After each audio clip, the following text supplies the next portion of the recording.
Fine. So the session will be like, I'll be explaining the concept first, and then okay. So this is brought to you by EduAm. Okay, and fine.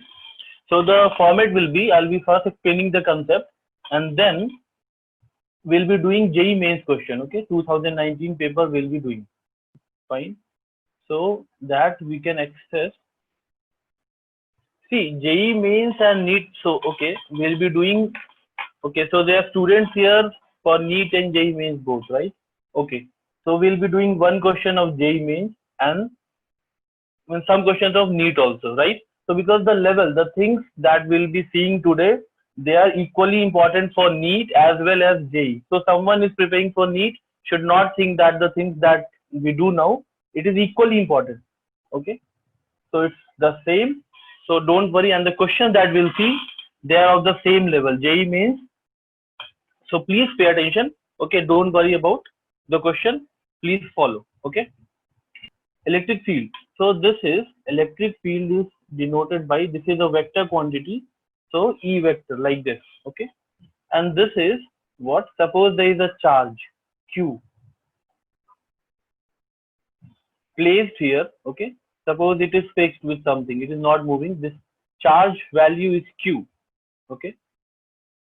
So at a distance, let's say this is some point at a distance R from this charge. Okay. So the electric field is what? You put unit positive charge. Okay. Unit positive charge here at the point where you wish to find the electric field. Okay. So plus 1 coulomb. Coulomb is the unit for charge. Okay. So 1 coulomb of charge will put there and try to find out what is the force on that 1 coulomb charge due to this Q charge. Okay. Obviously that force will be having a direction. Okay. So before that, let's discuss what is Coulomb's law. Coulomb's law is Coulomb's law. I hope you all know, but still, let's discuss. So Coulomb's law. There is this law of Coulomb that says that there are two charges. Okay, this Q1 and the other one is Q2. Okay. Obviously, if they are both positive, they will repel each other, right? And if they are both negative, so same like charges repel and different charges, unlike charges, they attract each other. Fine. So with what force will they repel or attract? Okay. Let's say this can be a scenario of repulsion, and the case also may be like this is Q1 plus Q1. Let's say this is plus charge. This is plus also. Okay. It may happen that the other charge is negative. Okay. Q2. Let's say minus Q2, negative. Now in this case, they will attract each other, right? Because they are unlike charges.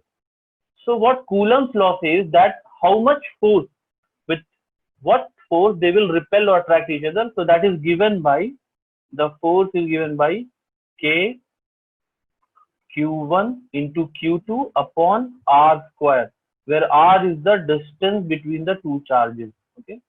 R is the distance between the two charges. So by this expression, we get the magnitude of the force. Okay. Obviously, this force will have a direction. Force is also a vector quantity. So it will have a direction as well. And what will be the direction? If it is repulsion, if it is the first case, the force on this one will be like this. Along the line connecting the two charges, along the line connecting the two charges in this direction for this charge, and for this charge, it will be in this direction along this line, along the line connecting the two. Similarly, here also, the force will be of attraction, but it will be along this line. Okay, this force vector.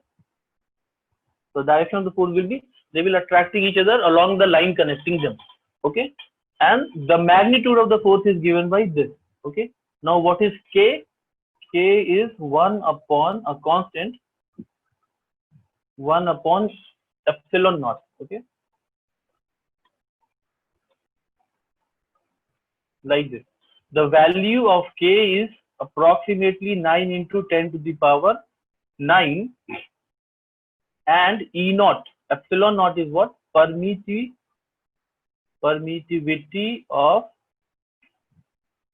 free space. Okay,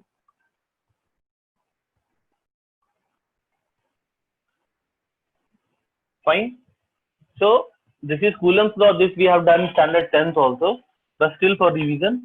The force, the magnitude of the force is given by K Q1 Q2 upon R square. The line of force is along the line connecting two charges. Okay. Epsilon naught is the permittivity of the free space. The value of the constant, this constant K, this is the constant.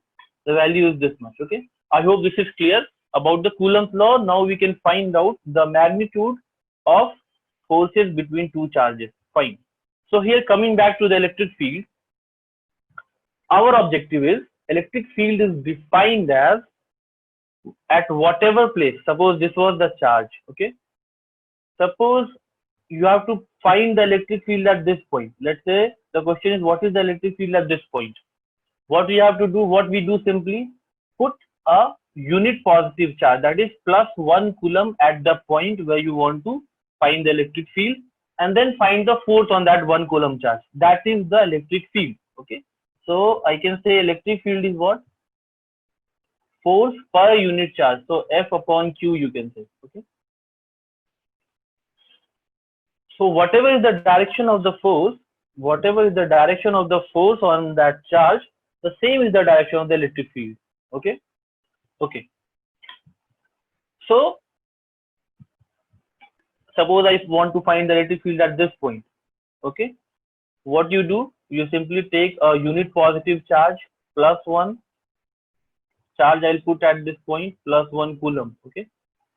And then find the what is the force. Okay. So using Coulomb's law, Coulomb's law says that force is equal to K Q1 Q2 upon R square. Let's say the distance is given. Let's say this is R2. The distance is R2. Let's say this is R1. Okay.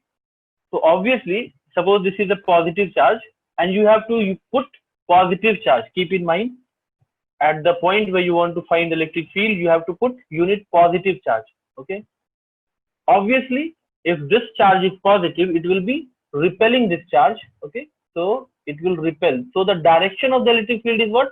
This black arrow that I have drawn along the line connecting the two charges and repelling it in that direction. Fine. That is the direction. What is the magnitude? Magnitude is given by the force on this 1 coulomb charge is the electric field simply.